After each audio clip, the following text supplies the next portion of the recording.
Kumusta sa inyong lahat? Dito naman tayo sa vlog natin ngayong gabi sa FPG Batang Quiapo, Pinapaboran. Unang-una sa lahat, ito ay teaser video lamang para ma-update sa Batang Quiapo. Huwag kalimutan i-follow at i-subscribe ang channel. Salamat po. Pablo at yung kasama niyang pinsan ay pumunta sa bar na kung saan doon nagtatrabaho sila Tanggol at saka sila Babol. Ngunit ayaw sana papasukin ito ni Tanggol dahil may baril ito. Ngunit yung manager na papasukin dahil mayaman daw ito. Ito ay dumiretso agad sila sa may bilyaran na kung saan ang saya nilang dalawa dahil meron na naman silang hideout na pagkataguan sa lolo niya. Kaya ang saya ng dalawa. Si Tinding at si Catherine ay nag-usap ito dahil nagpa-advise ito si Catherine sa kay Tinding. Kaya ito is nag-advise ngunit nakita ito ni Don Pakundo ito. Kaya ito naman si Catherine ay nagkwentuhan sila. Ngunit sinabihan si Don Pakundo si Tinding na huwag kang makipaghalubilo sa amo dahil may katulong ka lang dito. Si Tanggol ay tingin sa dalawa ito at the same time nag-usap sila ni Imong dito dahil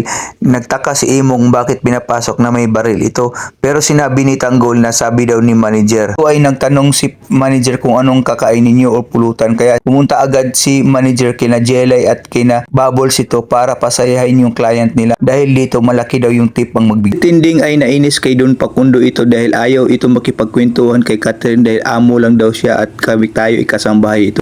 Kaya ito ni Noy sa kanya. Alam ni Tess kung saan sila matulong ngayong gabi dahil sa inis ito umalis ito sa bahay. Buti na lang nandyan si Santino umaalalay ito pero hindi na alam kung saan ito. Kaya ito si Santino ay habang nakaupo ito si Rigor sa kama ay ito si Lena ay tumatawag ito sa kanya dahil ito ay nangungumusta kung anong nangyayari kay Lena. Kaya ito sabi ni Lena ay nagpapahinga lang ako. Kaya ito si Lena ay tuwang-tuwa sa ginagawa niya kay Rigor nito dahil naghiwalay sila sa kay asawa niya. Tumawag si Olga sa mga tauhan niya na kung saan is magdala ng damit dahil meron daw silang huhukayin sa Santo Cristo nito. Kaya itong mga tao ay nagtaka kung bakit sila may huhukayin nito. Kaya utos lang ni Olga nito sa kanila. Punta agad si Rigor sa bahay ni Lena at kinukumusta ito si Lena lalo na yung tiyan niya. Kaya ito naman si Lena ay ang saya ito dahil dumalaw sa bahay si Rigor nito. Dinala ni Santino ang nanay niya sa boxing gym na kung saan humingi sila ng pabor na doon muna matulog kasi may problema sa bahay. Kaya pinakausapan niya si coach at yung mga katauhan doon sa loob. Buti na lang pumayag ito na makituloy muna sandali. Sinabihan ni Tanggol yung dalawang babae na kung saan may dalang baril yung dalawa.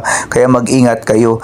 Dinala ni Bubbles at Jela yung mga order nila ni Pablo. Ngunit si Pablo ay nagpapakilala kay Bubbles pero hindi ito inanuhan ni Bubbles ito. Ito naman si manager ay pumunta kay Basti dahil meron daw naghamon ng bilyard dito. Abangan bukas mga master kung ano nang mangyayari sa bilyaran kung sinong mananalo sa FPG Batang Quiapo.